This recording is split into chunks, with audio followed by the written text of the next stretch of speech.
All right, welcome to UPod to Win the Game. I am Charles Robinson, here today with Charles McDonald of Four Verts fame. A little bit of a holiday here on Thursday, July 20th. It is the day Daniel Snyder officially gets excommunicated from the NFL fraternity.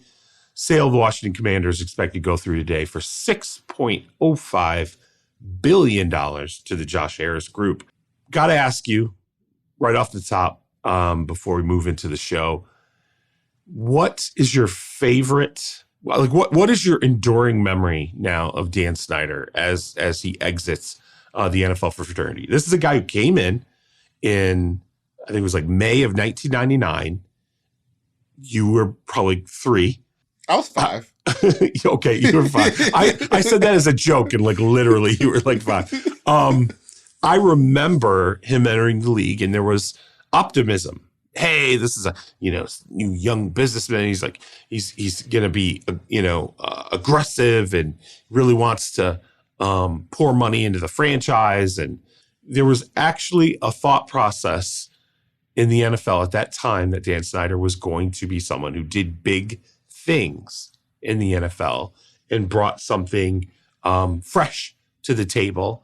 And instead, it was decades of.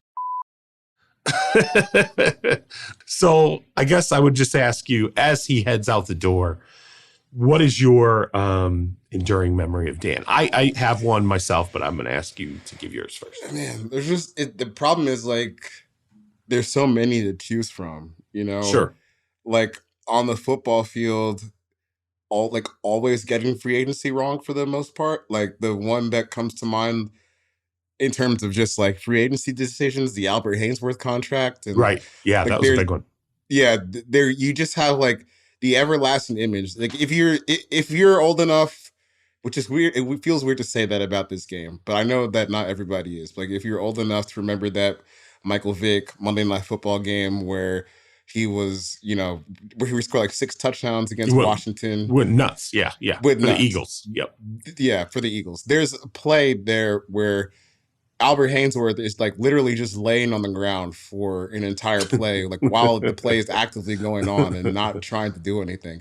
And that's kind of like the burning image that I have in my head of Dan Snyder free agent signings. And then there's like the stuff that's like related to the field with the stadium, play like fans falling on Jalen Hurts after a game. Remember the pipe situation where like literal was falling on people during a game.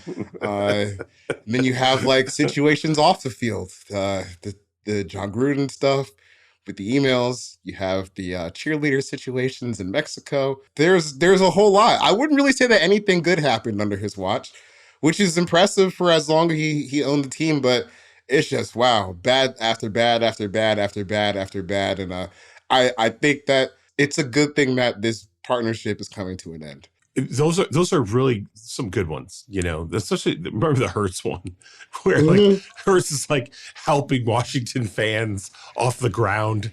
Right. They, like he's like his league rival. He's like, let me help you guys out. Like you just crushed each other falling, through the barrier that collapsed. It's interesting because I think of off the football field, just like the nastiness of the Scott McCloughan breakup.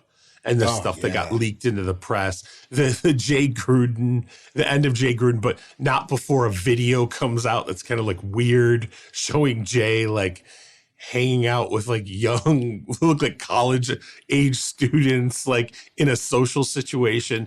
Just it was always stuff where you're just like, this is clearly, it feels so ownership driven at this point. But to me, I think, we probably knew early on. I remember when he tried to construct the super team with Bruce Smith. He brought in Bruce Smith, he brought in Dion, and it was just like, I'm going to construct this super team of, all these big name players, and it was a total flop. Going and spending all the money on Steve Spurrier, and that was just a total mess. It was the swings on the field that failed, I think, so quickly for him that kind of paved the way. And yet this was still an individual that had some, gravitas inside the ownership, meetings, because I mean, this was a cornerstone franchise. When he took it over, I remember the thought process being like, okay, if you had an NFL franchise to choose at the time that he took it over, it was Chicago Bears, Washington, Miami Dolphins, Dallas. It was considered one of these cornerstone, like it was it. Like this is if you want to be an NFL owner, own one of these franchises, because this is what the foundation of the league is ultimately built on. And in particular, Washington, because it's in the hub of, it's in the political nest. It's in the epicenter of, if you're not going to own the Giants and be in the middle of New York, if you're not going to be in LA, you want to be in Washington, D.C., where all the power brokers are in the country politically. So, geez, what just a total abject failure of an owner. And I think, the league is so happy. I think owners are so happy to be moving this guy out. And the Josh Harris group, you're going to have a nice little honeymoon here, because, you can't, just getting rid of him is, it's Nixon leaving the White House. It's Fidel Castro dying. Like, it's just, you've been waiting for this one. And so if the Harris group goes out and wins, just gets certain things on track, gets certain things right. There's a few things they got to do moving forward, but you go out on the football field and you win 6, 7 games and show you're pointed in the right direction. You're the Lions of 2022. You're the fan base is going to be like, yes, something real to hope for. That's how this feels to me. Yeah. I mean, everyone that I know, like in my personal life, that's a Washington football fan, like they've been waiting for this for so long. And it's funny because,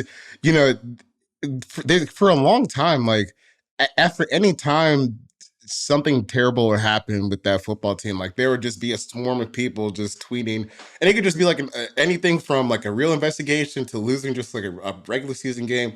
Just swarms of people tweeting, sell the team, Dan, sell the team, nonstop. And that's like when you have fans just clamoring constantly, sell the team, and like you have people who don't care about the team as much as they used to because this failure has been so bad for Dan Snyder. It was just time. And it's like the fact that they have any fans at all left should show like how passionate that fan base is and how quickly like they would rally around something that's really great. So hopefully just to put that team back on the map again, hopefully this ownership group can get it right, because another thing that I think has kind of hindered Washington is they haven't had like too many like truly awful teams, but it's just teams that you should never get excited about or care about ever. The Taylor Heineke being your quarterback going to the playoffs,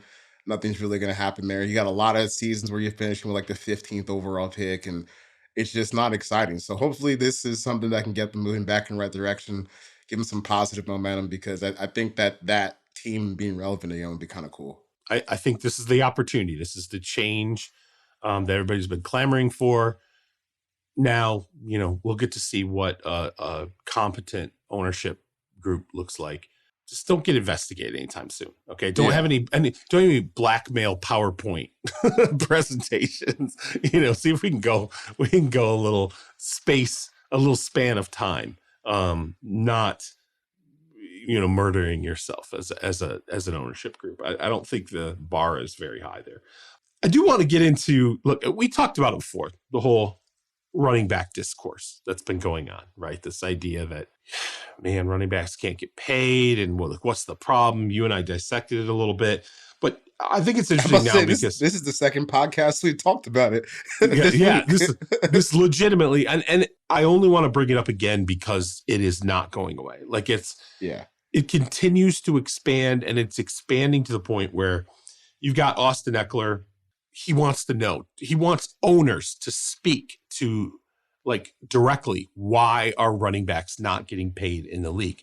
You got Derrick Henry saying, and it's to me, it's just so hyper emotional. Yeah, at this point, just take the running back position out of the league then. Out of the game. Okay. I think it doesn't need to be fixed. I think the NFL, it's as I said before, I think it's cyclical, and the NFL fixes itself given enough, along a timeline. The positions of value will be treated as positions of value. It's just right now the running backs are they're in the doghouse a little bit. I think people are looking for legitimate fixes. And I want to reiterate, I think you and I came up with a pretty legitimate fix in terms of changing the amount of time, running backs can ultimately be out of under contract here. I think we said, hey, eliminate the franchise tag, take away the 5th-year option, find a way to get them to free agency earlier. I want to expand on that a little bit because, I think the NFLPA, the next CBA negotiation, I believe what's going to happen is the NFL owners are once again going to revisit the idea of expanding the number of games that get played. Now, could that change? Certainly, if it goes badly having 17, there will still be some tone-deaf owners that go, well, we still got to get to 18. There will be interest in going to 18 games, undoubtedly, because it continues to expand TV money, revenues, yada, yada, yada. It makes it easier to send teams overseas.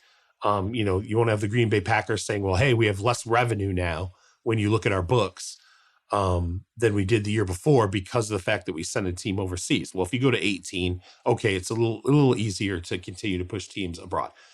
My point in this diatribe is that when the NFL owners push for 18, if you feel like as a union and players you're going to lose that, you should make the entire negotiation about expanding the schedule yet again, all about eliminating the franchise tag permanently and all about eliminating the 5th-year option permanently. Like this is, I think if there's any battleground moving forward, and it won't just be about running backs, but it would help to resolve the running back situation.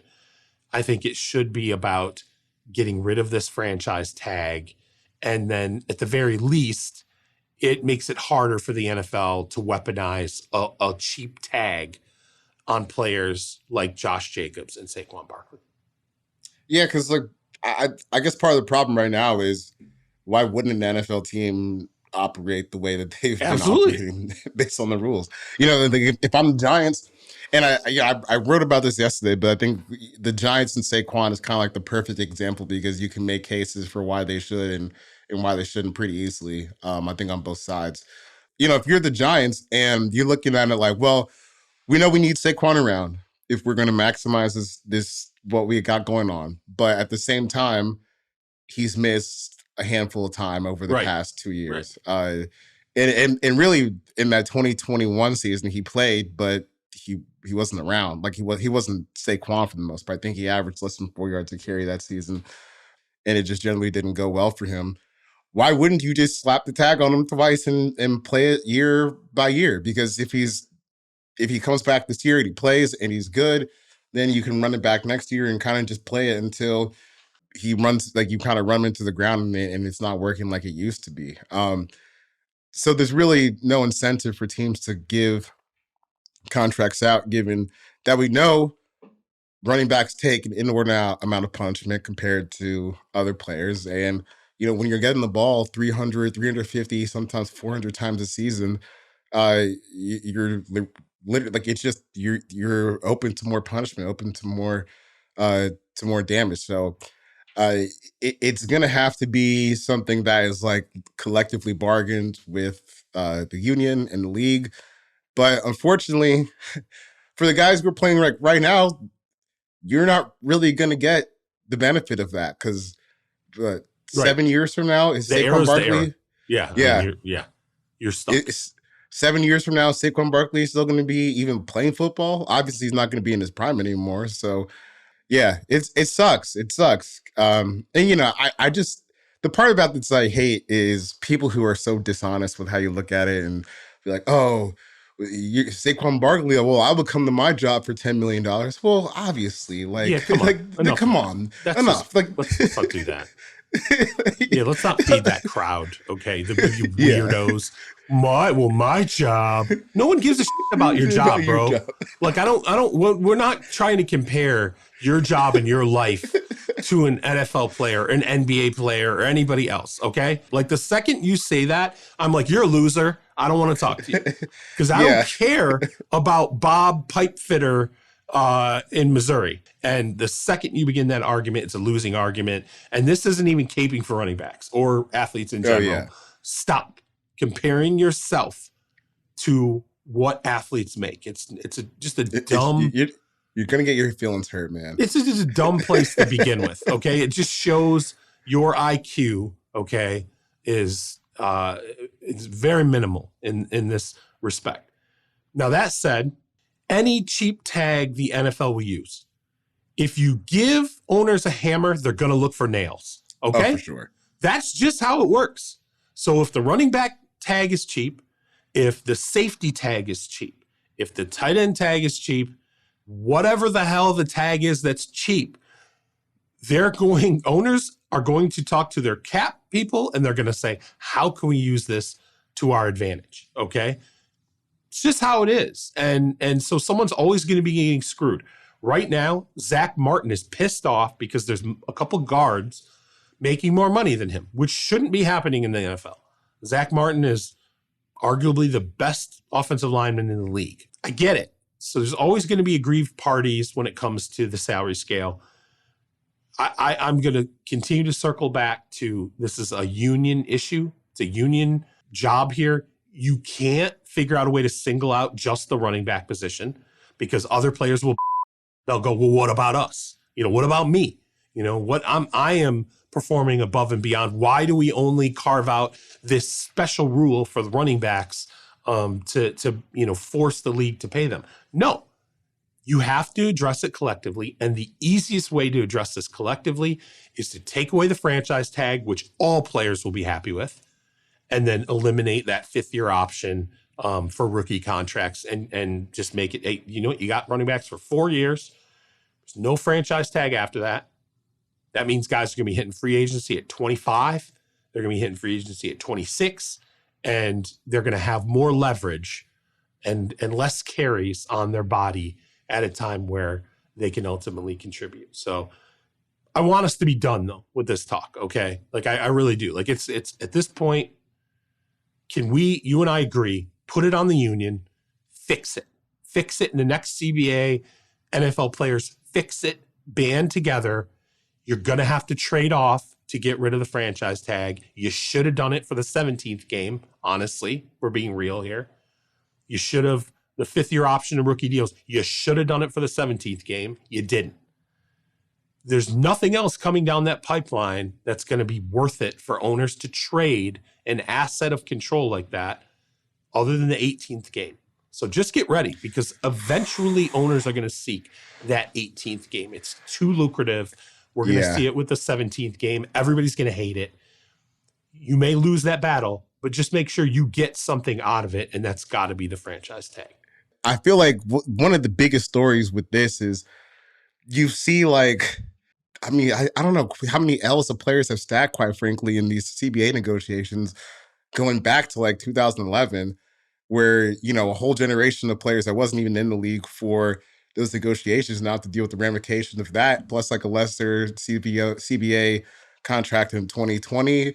And now you're here with like 2030. Like I talked about, the idea of abolishing the draft, but like you're so far removed from something like that. Like you can't even, have to deal with rookie wage scales before you could even talk about a draft. They've just given them so much power. And it really, like, I think the way you put it, when you're like, you should have argued for the franchise tag versus the 17th game, and now you have no leverage, like, really at all, except to go for an 18th game. If I were ever, to run for the head of the NFLPA, which obviously we've seen that position turn over this year, my entire platform would be the franchise tag. And it does not affect. People would say, well, that's crazy because it doesn't affect that much of the membership. We're really talking about a dozen players a year that really are going to be affected by this. To me, it's a winning platform. because you can explain to every single player.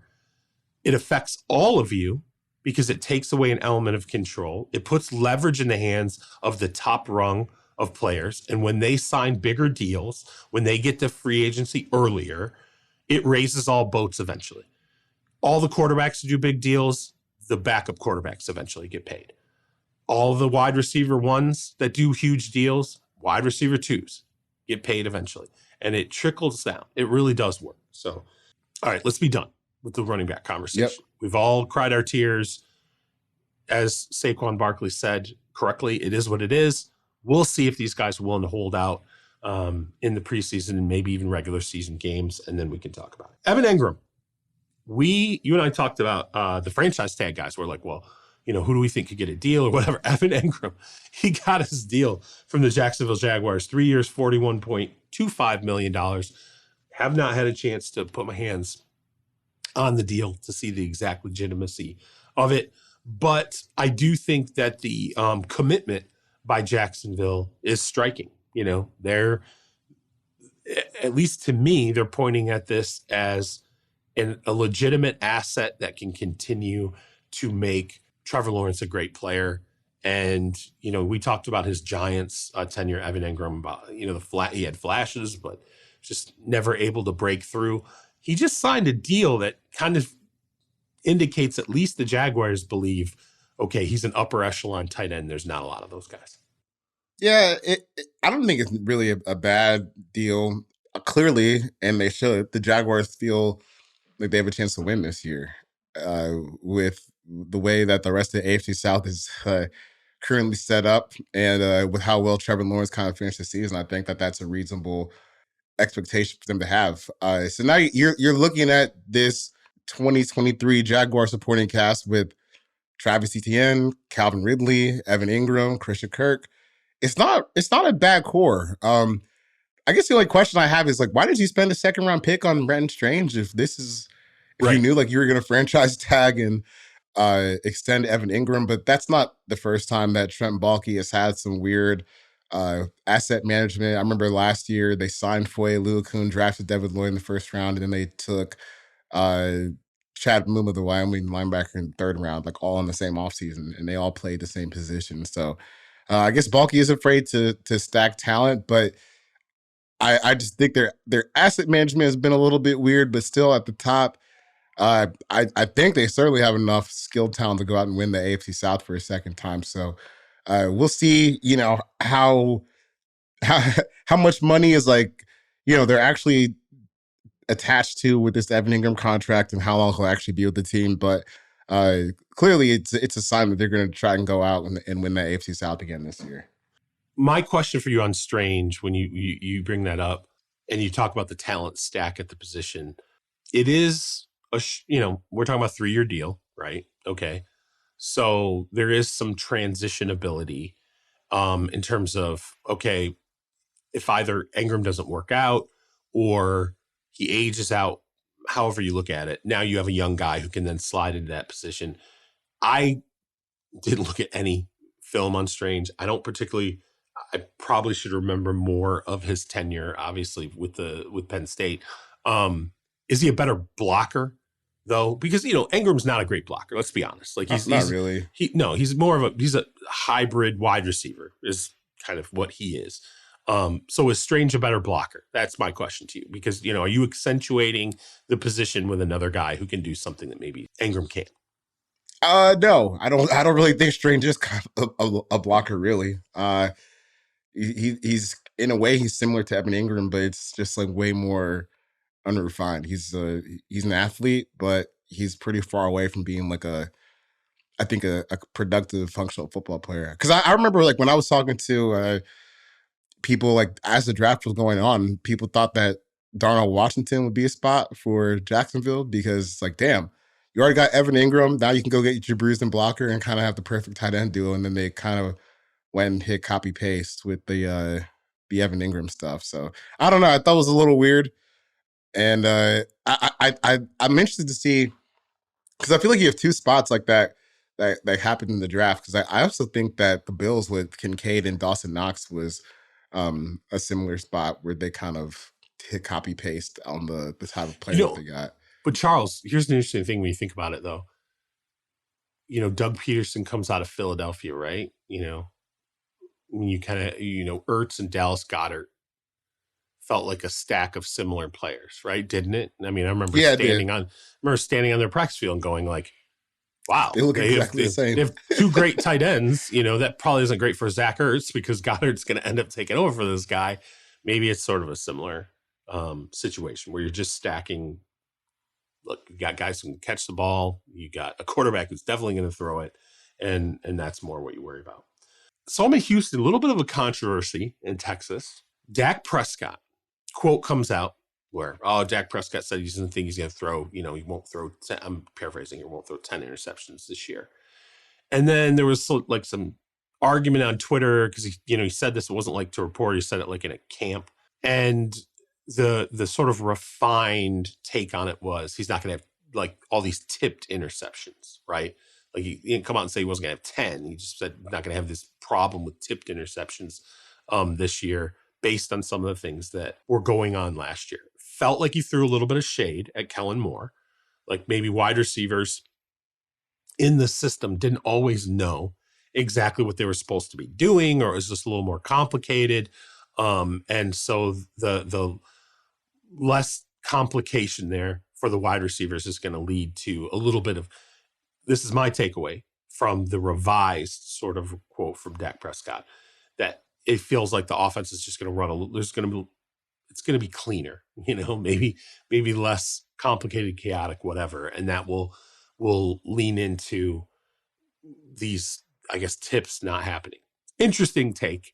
Either way, you buying or selling this idea that Dak, all of a sudden, his game is going to clean up over last year's edition, in which he definitely was turnover prone. I don't know. I feel like this some of the talk around like Dak Prescott's interceptions. First of all, it blew me away during the season because I'm like, we're watching all of this happen like right now. I don't know why there was always such concern when, you know, you would see something crazy happen, like a bunch of or a couple drops to turn to interceptions, and then, you know, 2 days later we're kind of forgetting like what happened. That was a little strange, but I think that kind of comes with the territory of being the quarterback for the Cowboys. But I think just in terms of the interceptions, I don't really think that throwing like 10 interceptions on its face is such a big deal, as long as like you're getting the touchdowns on the other side of it.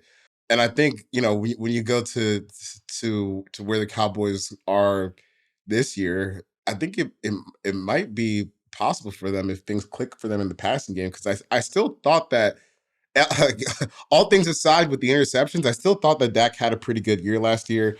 And I think if you take some of the just the bad luck out of what happened with some of the interceptions, I think I'll buy that he won't hit 10 interceptions. But I don't think it's really a big deal if he can get like the touchdown total and the touchdown rate back up maybe to where it used to be, where even last year in terms of touchdown percentage, he was a top 5 guy in the league, but he was also dead last in terms of interception percentage. So if you can just cut down on the interceptions and hopefully get some of those bad luck plays back, and then you know, fix yourself on the other side and continue to throw touchdowns at a high rate, he should be okay. I still think he's a really good player.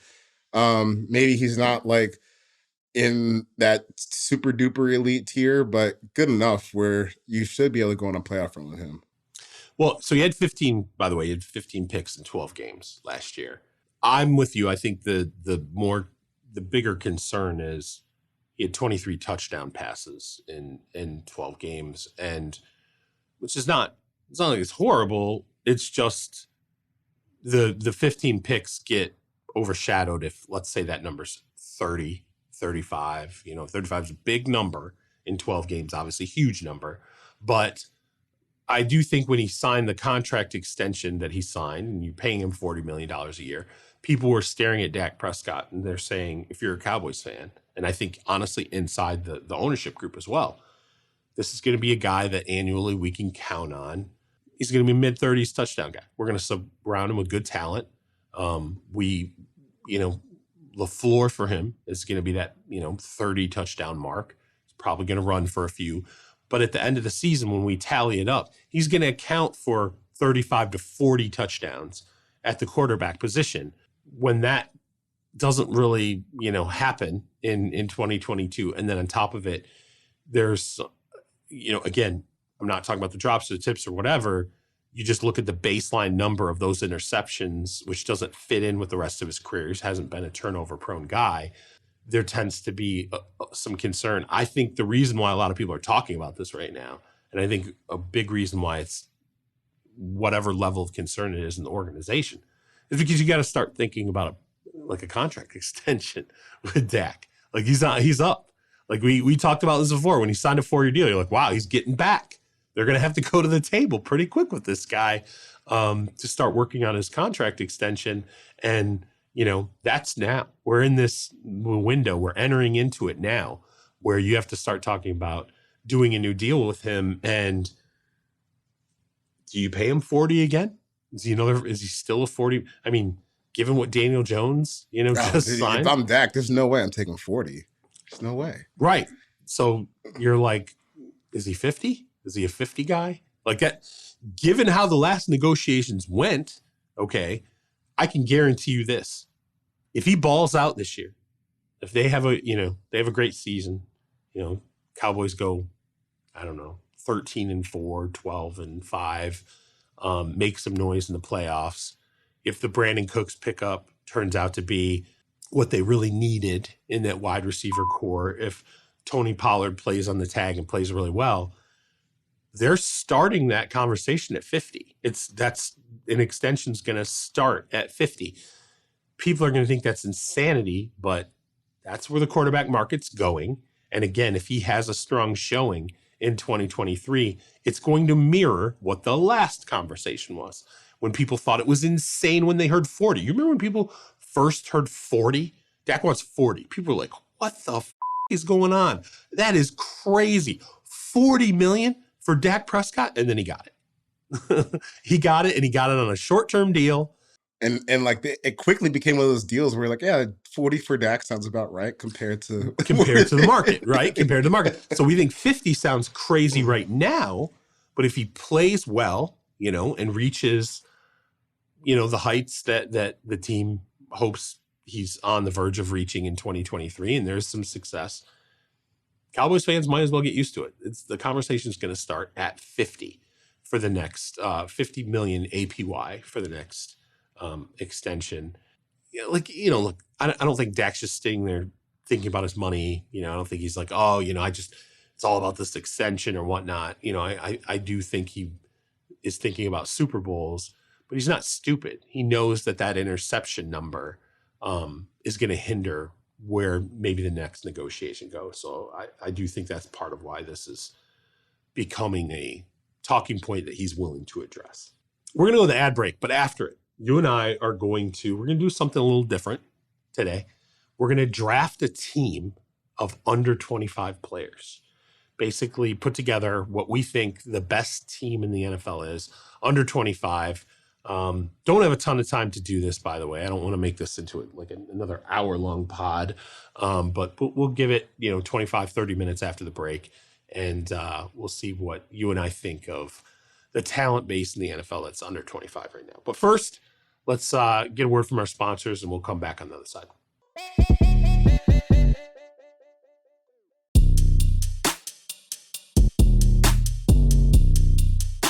All right, welcome back in. As I said before, we're going to do something a little bit different here. 25 and under, we're looking at players in the NFL. And I think I said before, under 25. I'm including 25. So 25 and under, we're going to look at NFL players. Let's start with quarterback. 25 and under, NFL quarterbacks. Everyone's going to look at really, I think, three names.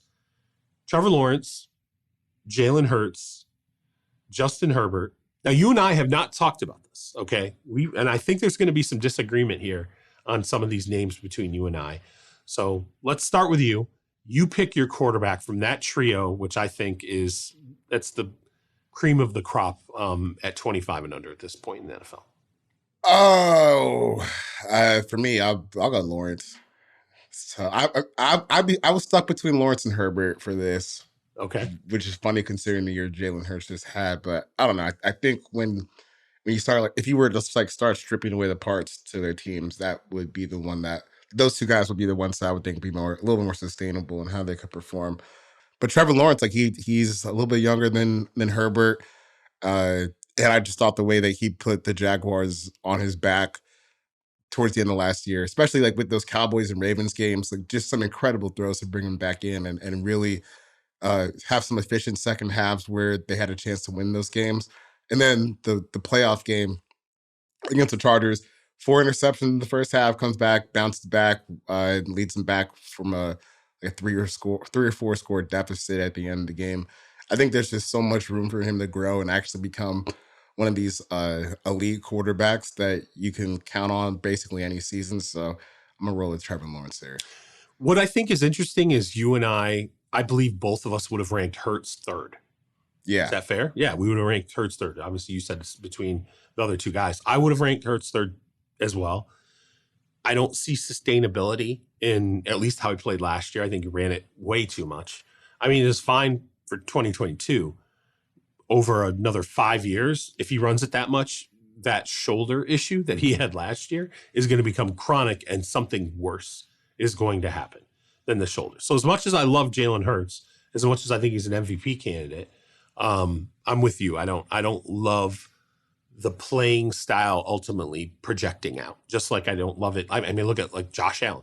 Josh Allen can't continue to play like Cam Newton, can't run out there and take on hits and all the punishment. Josh Allen's a big body guy. He's built for it. You're going to break eventually. I flip-flop your picks, though. I would take Herbert over Lawrence.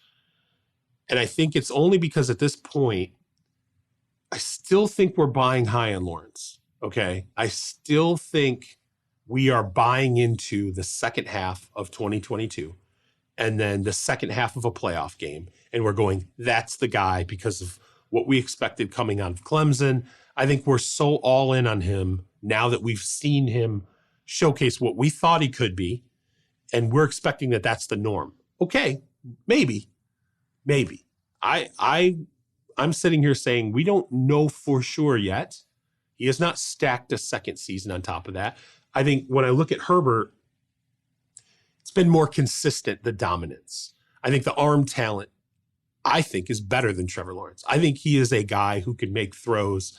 He not only does he have arm strength, but he has touch. I think he can put balls in places. And this is not me talking here. This is when I talk to guys in the NFL who didn't necessarily like him coming out. I think he has a level of special that he has showcased over a longer period of time. I'm comfortable with. I like his size. I also think he has the ability. He is athletic and can run when he needs to, but it's not going to be a consistent part of his game. So I would flip-flop those two. So probably spend a little more time on quarterback than these other positions. But I to me, the most intriguing takeaway is I think you and I agree. Hurts, like him, making a lot of money. But man, yeah. Dude, there's just some games where it hurts where it's like, but okay, the NFC Championship game, I know that they won that one, but I don't know if people remember how bad of a game that was for Hurts, and it's kind of ones that I come back to. Charles, we're buying high on him too, right? Aren't we? Because this time last year, I went through Eagles camp and I sat there with Howie Roseman and Nick Sirianni and. They're like, oh yeah, he's got it. He's going to get, they're just telling me over and over, like Hurts is the guy. Like we feel great about this. And I was like, yeah, but y'all are set up so you can go get a different core. Like I didn't believe it at the time. I'm like, look, you're positioned perfectly to pivot away from this guy. And then he turned out to be great, but we're not that far removed from asking the question. Oh yeah. Is Hurts a centerpiece quarterback now that he's paid 1 year later and that they had the run that they did? We're forced to say he is absolutely, unequivocally this MVP candidate. Okay. Again, like Lawrence, I think we're buying a little high there. I think the most, out of this trio, the one who I am most assured by their resume and what I've seen over a number of years is Herbert. So, running back. There's not surprising. There's a number of guys 25 and under to choose from here. So maybe it leans into what the issues are. Dameon Pierce, not a first round pick as a running back. Breece Hall, not a first round pick as a running back. Kenneth Walker, not a first-round pick as a running back. He's noticing a trend here. Najee Harris, Jonathan Taylor, which kind of interesting. I feel like Taylor's been in the league forever. Yeah. I'm shocked he's 25 and under. Javonte Williams, I mean, really? I'm probably not going to keep that dude on. Tyler Algier, again.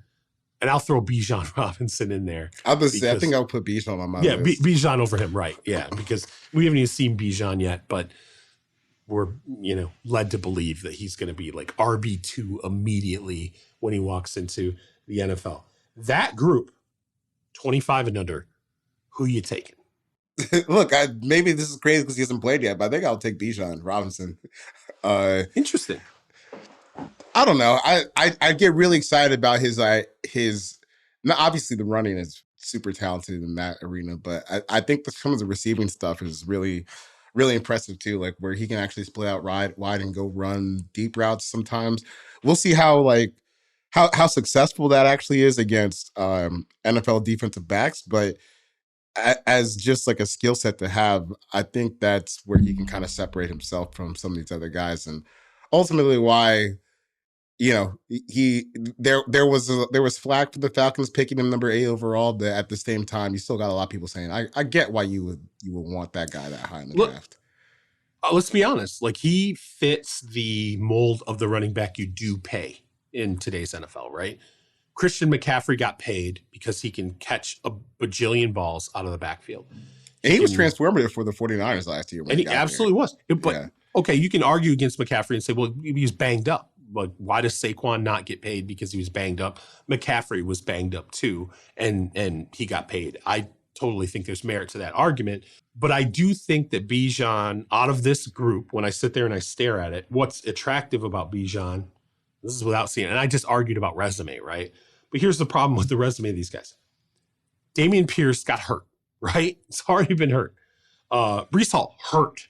Already got hurt right off the bat. Kenneth Walker was banged up last year. Okay, he had injury issues as well last year. Ton of carries put on him at Michigan State, and again already banged up. Najee Harris, yeah, I don't like, yeah. I mean, I don't, Jonathan Taylor, a lot of tread off the tires already. Okay, not only at Wisconsin but also in the NFL. That worries me. Javonte Williams hurt.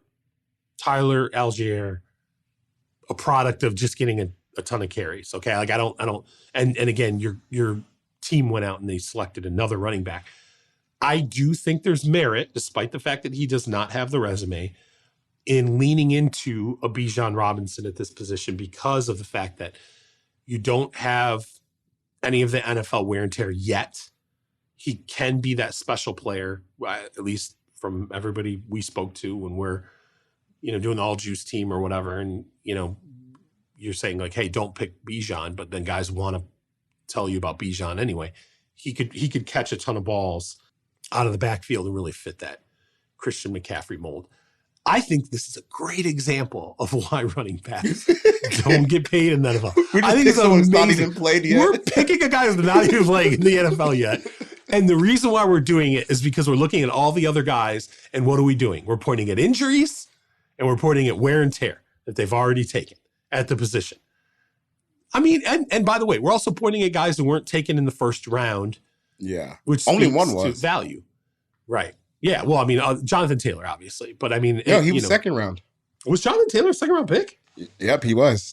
Harris. Harris was the first round pick. Yeah, that's right. God, I forgot that Taylor was a second round pick. Coming out of Wisconsin, beasting everybody nonstop. Yeah, that made no sense looking back because he was like 235, ran a 4.3, was dominant at Wisconsin and fell to the second round. Yeah, I remember my alma mater's Michigan State. I was like, oh my God, this guy's just, like destroying. He's a destroyer of worlds. What a great example, though, of why there are problems at running back in the NFL. I think it's so obvious. All right, wide receiver. DK Metcalf. Man, this is a loaded group. It's a loaded group, but like there's two obvious ones that you have to pick here. There is. But once again, it's sort of a subtext running back conversation, because when we look at the running backs, we're like, here's all the things we don't like. And then we go to the wide receiver position. We're like, oh my God, this group is completely stuffed. It's like a ton of guys here. DK Metcalf, Justin Jefferson, CeeDee Lamb, Garrett Wilson, Drake London, who like literally just like 20, did he like just turn 21? It's insane. 22, something like that. 22, yeah. I mean, Jalen Waddle, Amon-Ra St. Brown, Devonta Smith, Jamar Chase, Michael Pittman, Olave, Dotson. Like there's a ton of dudes. But you're right. Take your I feel like it's a two-man race here. I think we're gonna say the same two guys, but go ahead. Yeah, I mean, I think the two you have to pick are Jefferson and Chase. Okay. I didn't know if maybe you would kind of skirt around Chase a little bit because of the fact that, he did have an injury last season. Yeah, and so you're a little I don't know. I feel like we've seen enough of him to know. He's bad dude when he's fully healthy. And Justin Jefferson is probably the best receiver in the league right now. It's crazy that he started he came into the league and he had a 1,400-yard rookie season, and each of the seasons after that, he's like markedly increased on those totals. Which I mean, he's just on another level. So yeah, I think you're looking at the third spot here. I would go with I think I'll go with Jalen Waddle here. In terms of the third spot. The third spot. So okay. Chase, Jefferson, Jalen Waddle. I think Jalen Waddle on other teams could be the number one receiver. On this team, obviously, he's going to be a number two to Tyreek Hill. And it's just the speed is so dominant, game-breaking, but that's not the only thing he has part of this game. Pretty good route runner, good after the catch. I think he's a really complete receiver that also happens to be one of the fastest guys in the league. So I'm going to take him. Over DK Metcalf? Yeah, I would. Really? I mean, Metcalf is just... he's kind of... I mean, the size that he has, the speed that he has. I mean, you can sit there and argue that a lot of it is straight line speed or whatever. It works. Okay. Like it translated. I don't want to talk about his 3-cone anymore. Interesting. That's really interesting. Yeah. Third is a little bit of it's an interesting argument because I don't think we haven't seen the ceiling yet for London. I think CeeDee Lamb, we're getting there. We're starting to see, maybe what the ceiling is. He's starting to get near it. But Garrett Wilson got off to such a good start with the Jets. Yeah. And by the way, in such a quarterback situation, would you be shocked if Aaron Rodgers rolls in there and Garrett Wilson is like a 1,600-yard receiver, maybe more, maybe a 1,700-yard receiver No, I wouldn't be surprised at all. No, because he's got a quarterback. So I don't think the resume's, it's 1 year basically that we're talking here with him, but God, 1 year of horrible quarterback circumstances. Yeah. And a lot of different quarterbacks too. Yeah. And he balled out. I would probably take Wilson, just saying that, I know it's only been a year, but it's about as bad as it could possibly get. And yet that guy was extremely consistent. All right. Tight end. God, poor tight end. Good Lord. Can we get Brock Bowers in here as soon as possible? like what the hell is going on with tight end in this league? Kyle Pitts, Cole Kmet, Pat Freiermuth. He's not on the list, but I'm going to throw Dulcich in there because I think Dulcich has had flashes to show that, he could be a potentially, top end tight end if there's consistency. I mean, Pitts. That's what I would still take. I mean, you're going to take Pitts, even though, I feel like his head coach doesn't like the fact that he doesn't block, and I get the package. I understand the package, but where are the results? Where's the consistency? He got hurt last year. Exactly, he's been hurt. And then the year before that, he got 1,000 yards. Coach doesn't think he can block. So he's still gonna give him the ball, or at least the problem is the run rate stuff. Falcons guy though, man. Falcons. You want to know? Kyle Pitts was top 5 in the league in targets per route run last year. I'm just saying. Drake London was 6. It's a 2-man passing game. Those are the only guys who are going to touch the ball. I still think at his best, he can be an all-pro guy. From an athleticism standpoint, from what we saw in year one. I get it. I don't like that, he's got a head coach in Arthur Smith who clearly doesn't feel like he's a complete tight end. I don't think you should have to think he's a complete tight end. Not everyone's going to be freaking George Kittle, okay? Like, it's just not every guy's going to go out there and want to rip guys' faces off in the run blocking game.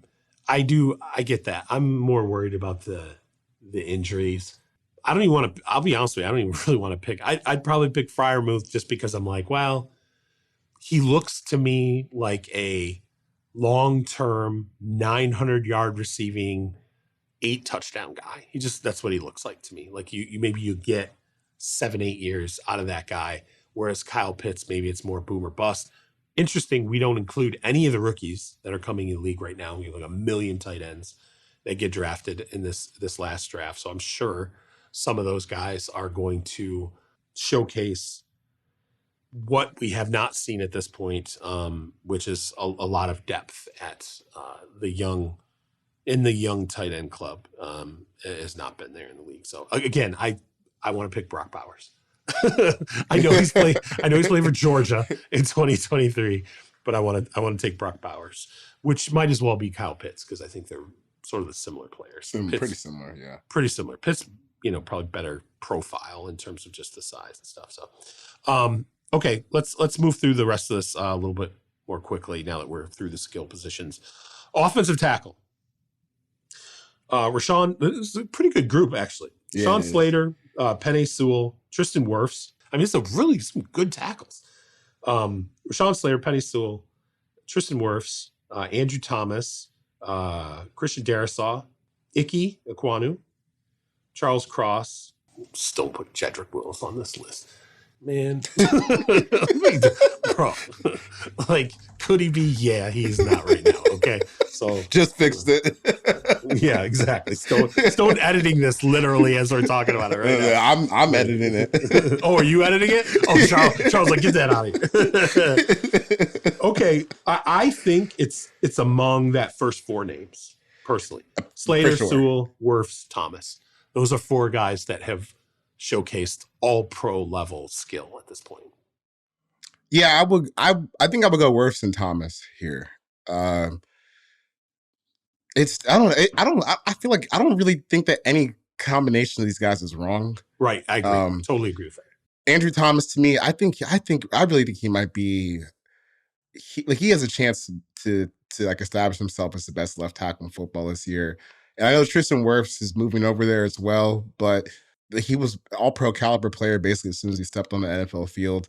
I like the pedigree there, so I'll roll with those 2 guys. I don't think among those 4, I don't think there's a wrong answer. I think everybody, you can argue any of those guys, they've all showcased dominance.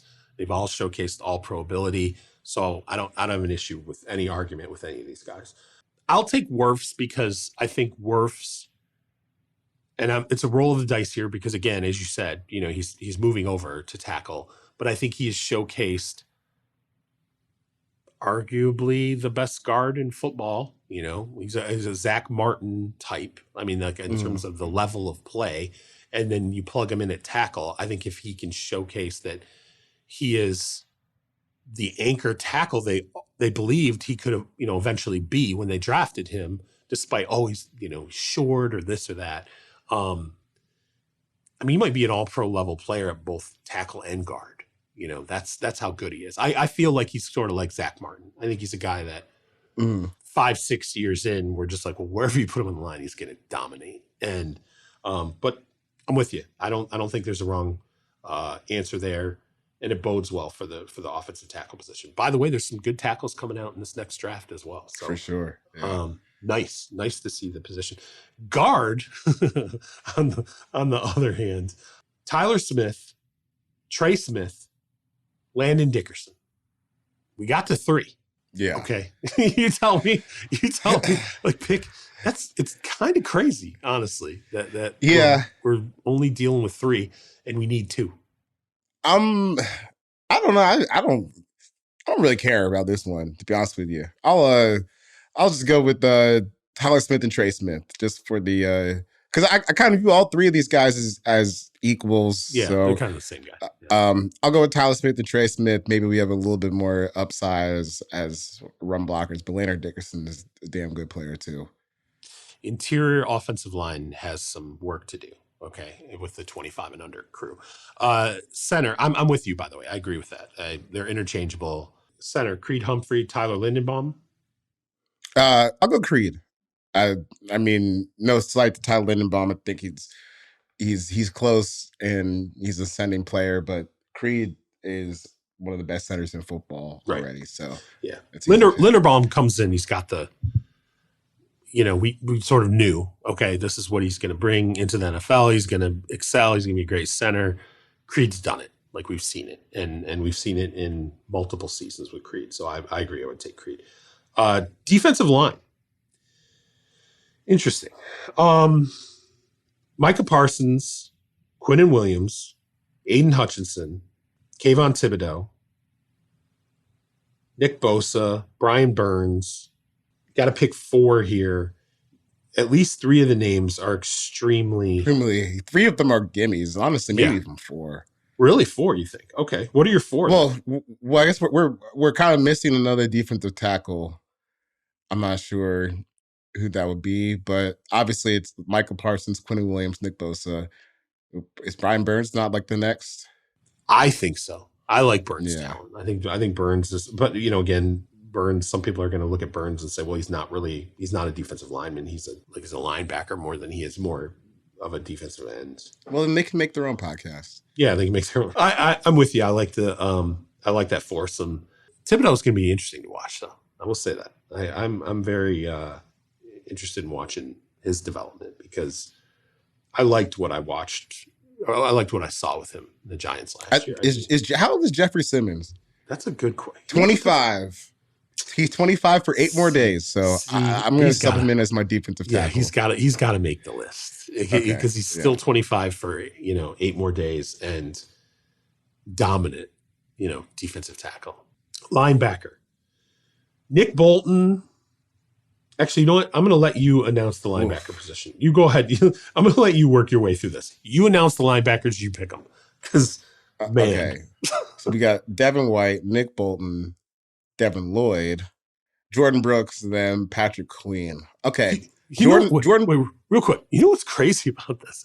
Like all these players, there's reasons why their teams like Devin White, there's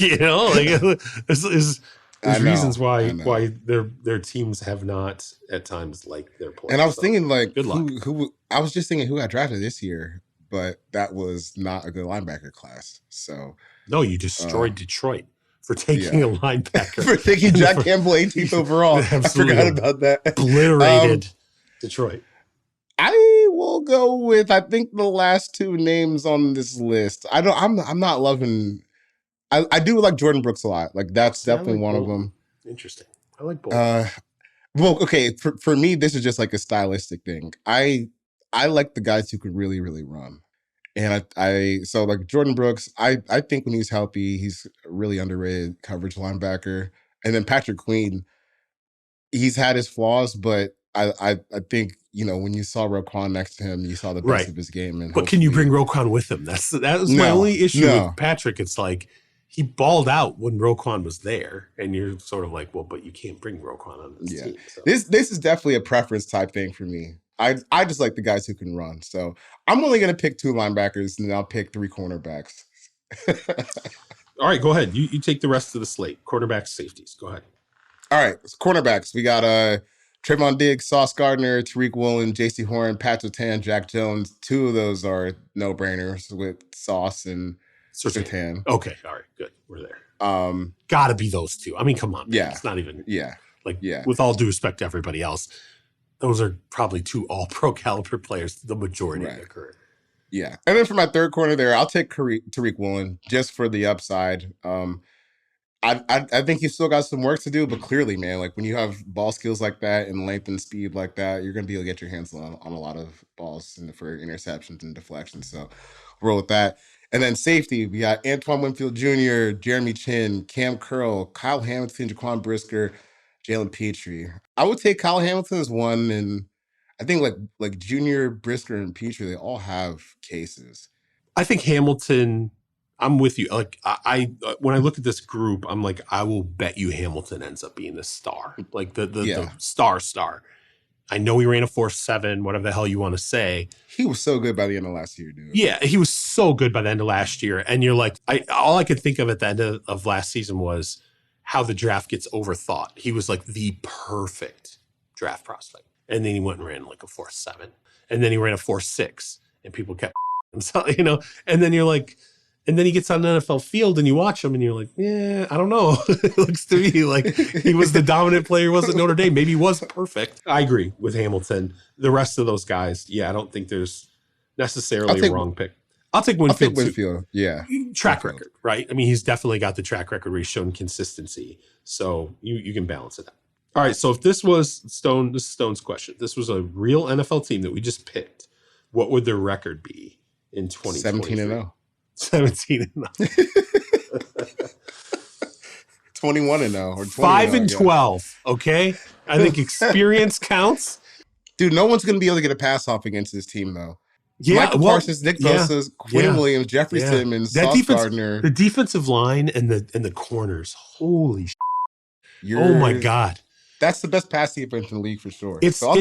When you talk about the defensive line and the corners, we actually were picking arguably the best players in the NFL. I mean, you really are choosing. I would argue that Sauce and Patrick Surtain are probably the two best corners in the NFL. Like I think they're right there. They're right in that conversation. And that defensive line is just absolutely unbeatable. That's a good point. Defensively, be world beaters. Maybe not so much at linebacker, but up front and at the corners where you're going to create a hell of a lot of turnovers and sacks. Yeah, it's a pretty damn good team. Yeah, I'm totally wrong at 5-12, honestly. When I say Trevor Lawrence throwing the Justin Jefferson and Jamar Chase. because the quarterbacks are so good, and then I'm like the offensive line is pretty good. I'm like this is like the tackles are pretty dominant. Like yeah, this is actually probably a really good team. 25 and under actually probably makes it like your worst offensive player might be Kyle Pitts. Like come on, it's a good spot to be in. I know it hurts you to say that too as a Falcons fan. I agree. I could swallow it if you got Chase and Jefferson and Bijan, and you got one of Kyle's teammates in the back. 12-5. Okay, 12-5. 12-5. So that's 13-4, 12-5. But yeah, pretty damn good team. Got to work on the tight end spot though. we need. It's going to correct itself. I hope. And you guys will all rue the day. I'm going to come back to this in January 2024. My New Year's resolution will be to make so many people upset about Kyle Pitts takes. We're in a fantasy league together, and he's your tight end. I mean, this is just completely ridiculous. Yeah. You're so blinded. Yeah. Yes. All right. Hopefully people enjoyed that. Just something a little bit different as we head toward the training camp tour. The next show, we're going to have plenty to talk about. Charles and I going to be on the road, out in the mix. Yeah, this is it. This is the last show prior to hitting the road. And as you listen, I'm like kind of coming out of being sick. So I'm like, kind of. That's a heavy lifting kind of. Best thing to do in this situation is get on a lot of planes, be at a lot of airports around a lot of different people I'm not normally around. Yeah. Go and stay in hotels where when you look at the vents, they're caked with dirt. This is great for me. So one of my favorite things to do when I'm sick is stand in the sun for 3 hours, Yeah, exactly. Go outside and bake. I have the complexion for it too. It takes me 3 minutes to basically approach cancer when I'm standing in the sun. I need like SPF 5,000. Is there gonna be anything left of you for week 1? Man, I'm not making any promises, man. I'm not making any promises. Okay. Anyway, we hope people enjoyed it. We're headed out to training camp. Let me ask you this real quick, since you and I, what's a team you're going to see, you're excited to see? Oh, I'm going to be in Baltimore next week. Oh, hell yeah. That's the one that I'm most looking forward to for sure. Right. So, first of all, I'm a big Georgia Bulldogs fan, so got some familiarity just like watching Todd Monken offenses. Lamar Jackson's dynamic. They rebuilt the receiver room. I think there's a lot going on there to be interested in. And even on the flip side, like this is a defense that if they had any support from the offense last year at the end of the season, they could have went on a little run in the playoffs. So I think it'll be interesting just to get a temperature check on a team that should absolutely have Super Bowl aspirations this year. Yeah, I mean, offensively, I would definitely want to see Odell and sort of the retooled, some of the retooled offensive pieces around Lamar. I won't get to him until like I'm into August, but I want to get out and see Denver again, just because I need to know how big of a problem was it. Like, was it all Nathaniel Hackett? Like, I mean, we should know, right? It should be pretty clear right away. Sean Payton's gonna know what the hell he's doing. I just want to see what, I want to hear from Payton, what he thinks of the situation. I want to kind of see Russ. Low key, one of my probably more arguable takes on this season is that Russell Wilson could be like a Pro Bowl level player this year. I truly think. I don't think he's truly dead. I don't think so either. If he's dead, he's dead. But if he's not dead, then Sean Payton will absolutely get as much out of him as I think he possibly can. And so I think there's a chance that as much, the memes and the hatred and all these different things about Russ, we could see Denver fans in a passionate love affair with this guy by November. I truly believe that Peyton could ultimately have that kind of impact. And by the way, if that's completely wrong, then I would expect some more change going on in the Denver Broncos organization, possibly in the front office. I would expect Russ. That's why Sean hired Davis Webb, just in case. All right. Well, thank you for tuning in. We appreciate it. We'll come back to you next Wednesday and be on the road. I'm looking forward to it. You can get me on Twitter at Charles Robinson. You can get CMAC at 4Verts. You can get Stone Rochelle, our ace producer, at SJ Rochelle. And as always, help us keep Trez Paler's legacy live. Definitely a guy in my mind every time. I mean, every important part of the calendar, he's on my mind. But this was a time where he and I would be chopping up our training camp tour, as Jory and I have been, just to talk about what we're excited to see and whatnot. So if you could help us keep his legacy alive, visit breakingt.com/Terez. That's a capital T in Breaking T for the All Juice Tee or hoodie. Remember, it's redesigned, and all proceeds from that go to support the Terez A. Paler Scholarship at Howard University and Missouri. Also, remember, it's fantasy football season. Check out the Yahoo Fantasy Football Forecast with our guy Matt Harmon to get ready for draft season. And if you could, please tell a friend about the show. Help us grow the family. Leave a 5-star review. Yeah, this is it. We're back into the grind. So yeah, it is. This is real. This is real. This is it. We're ready to go. We will talk to you next Wednesday. Peace.